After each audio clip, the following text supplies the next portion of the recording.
আসসালামু আলাইকুম দর্শক শ্রোতা। কোষ্ঠকাঠিন্য কেন হয়, কি খাবেন কি খাবেন না, দেখুন বিস্তারিত। কোষ্ঠকাঠিন্য মোকাবেলা করা চ্যালেঞ্জিং একটি বিষয়, যদিও এটি অত্যন্ত একটি সাধারণ সমস্যা বলে মনে করা হয়। মলত্যাগ নিয়মিত না হওয়ার ফলে এই সমস্যা দেখা দেয়।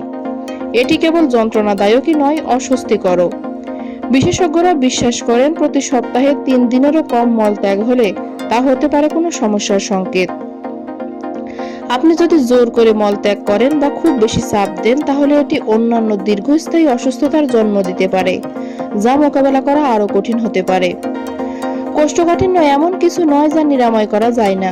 সঠিক খাবারের মাধ্যমে আপনি খুব দ্রুতই এই সমস্যার সমাধান করতে পারবেন। চলুন জেনে নেওয়া যাক এমন কিছু খাবার সম্পর্কে যেগুলো নিয়মিত খেলে আপনার মলত্যাগে আর কোনো সমস্যা হবে না এবং কোষ্ঠকাঠিন্য দূর হবে। প্রিয় দর্শক, আমার এই ভিডিওটি যদি আপনার ভালো লেগে থাকে তাহলে লাইক, কমেন্ট ও শেয়ার করতে ভুলবেন না। আর সবার আগে এমন সব গুরুত্বপূর্ণ তথ্য পেতে চাইলে আমার চ্যানেলটি অবশ্যই সাবস্ক্রাইব করে বেল আইকনটি বাজিয়ে রাখুন। ধন্যবাদ। সকালের নাস্তায় ওটমিল। আপনার দিন শুরু করার সর্বোত্তম উপায় হলো সকালের নাস্তায় 1 বাটি ওটমিল খাওয়া। এটি দ্রবণীয় এবং অদ্রবণীয় উভয়ই ফাইবার সমৃদ্ধ। উপরের অংশ সহজে পানিতে দ্রবীভূত হয় এবং জেলের মতো আকার ধারণ করে। ভেতরের অংশ মলের পরিমাণ বাড়ায়, যা পেট এবং অন্ত্রের মধ্যে দিয়ে সহজে যেতে পারে। এতে মল ত্যাগ করার জন্য কোনো চাপের প্রয়োজন হয় না এবং কোষ্ঠকাঠিন্য থেকে মুক্তি পাওয়া যায়। প্রচুর শাকসবজি খান। স্বাস্থ্যকর সবুজ শাকসবজি অনেক অসুখ দূরে রাখে, তার মধ্যে কোষ্ঠকাঠিন্য অন্যতম। পালং শাক, ব্রাসেলস স্প্রাউট এবং ব্রোকলির মতো সবুজ শাকসবজি একাধিক পুষ্টি সমৃদ্ধ। এগুলোতে থাকা ফাইবার অন্ত্রের জন্য অত্যন্ত ভালো। এটি মলের পরিমাণ বাড়ায় এবং পাচনতন্ত্রের মধ্যে দিয়ে যাওয়া অনেক সহজ করে তোলে।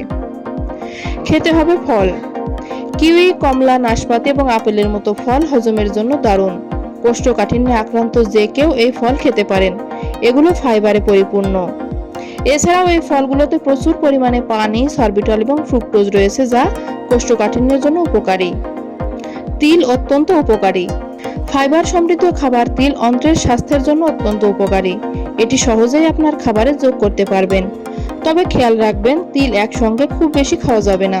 অতিরিক্ত খেলে তা আপনার শরীর হজম করতে পারবে না এবং আপনি প্রয়োজনীয় পুষ্টি থেকেও বঞ্চিত হবেন। মটরশুঁটি খাবেন নিয়মিত। অনেক ধরনের মটরশুঁটি রয়েছে এবং সেগুলোর বেশিরভাগই ফাইবার রয়েছে। এতে দ্রবণীয় এবং অদ্রবণীয় উভয় ধরনের ফাইবারই রয়েছে, যা তাদের নিজস্ব উপায়ে কোষ্ঠকাঠিন্য কমাতে সাহায্য করে।